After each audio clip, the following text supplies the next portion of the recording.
فراوانی بازارهای استعمالی مملکت با مواد غذایی پیش از همه از کشاورزان وابسته است، زیرا آنها که در زمین شب و روز زحمت کشیده حاصل به دست می‌آورند و از محصول دست آنها دیگران بهره‌ور می‌گردند. از این لحاظ نقش کشاورزان در تامین امنیت غذاخوری مملکت خیلی هم بارز است. برزگران ناحیه وخش در این سمت فعالیت نظررس دارند.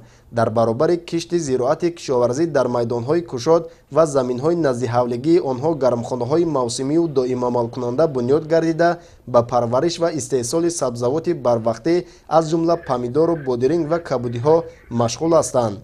جماعت دهات تاجیک‌آباد در حدود ناحیه مکان اساسی استحصال سبزیجات گوناگون دانسته شده. از این لحاظ در این شب و روز کشاورزان از داخل گرمخانه‌ها و میدانهای کشاد خواجگی‌های دهقانی به جمع‌آوری نمودن محصولات گوناگون در فراوانی بازار سهمگذاری می‌نمایند. همین گرمخانه‌های ما با ناحیه ولایت بازار حاجی شریف میبرن بچه‌ها با نرخ‌های دسترس سپرده میان. خیلی ناز میشه.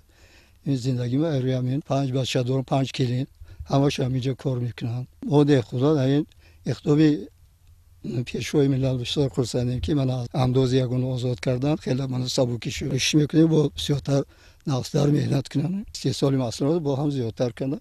با گفته مسئولین دهقانان خواجگی‌های دهات مذکور کار را طوری براه ماندند که تا ماه ایون از گرمخانه‌های خویش حاصل خوب می‌رویانند. زحمت شبانه روزی کشاورزان اصلی جماعت دهات تاجیک‌آباد است که آنها شروع از اول سال تا به امروز حاصل دسترنج خویش را جمع‌آوری نموده بازارهای یکچند شهر و نواحی ولایت را با محصولات غذایی تامین می‌نمایند.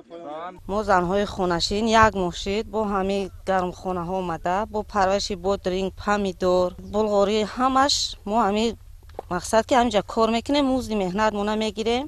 خواجگی ها ما را یاردم میکنن. مقصد که پیشبری زندگی هسته. بنا به اطلاع ریاست کشاورزی ناحیه وخش تا امروز از حدود ناحیه نزدیکی 100 تن محصولات گوناگون حاصل جمع آوری شده است که این زیاده از 40 تنش تنها از داخل گرمخانه ها بوده اساساً پمیدور و بادرنگ را در بر میگیرد. این است که امروز حاصلناکی فراوان محصولات گوناگون در گرمخانه های موسمی که مجموعاً حدود 13 هکتار می باشد خیلی خوب به نظر رسیده. این حالت می تواند برای تامین احتیاجات سبد استعمالی ساکنان با محصولات استحصالی غذاناک مساعدت فعال نماید. خداداد رجب، اسکندر سعید، ناحیه وخش برای برنامه اخبار.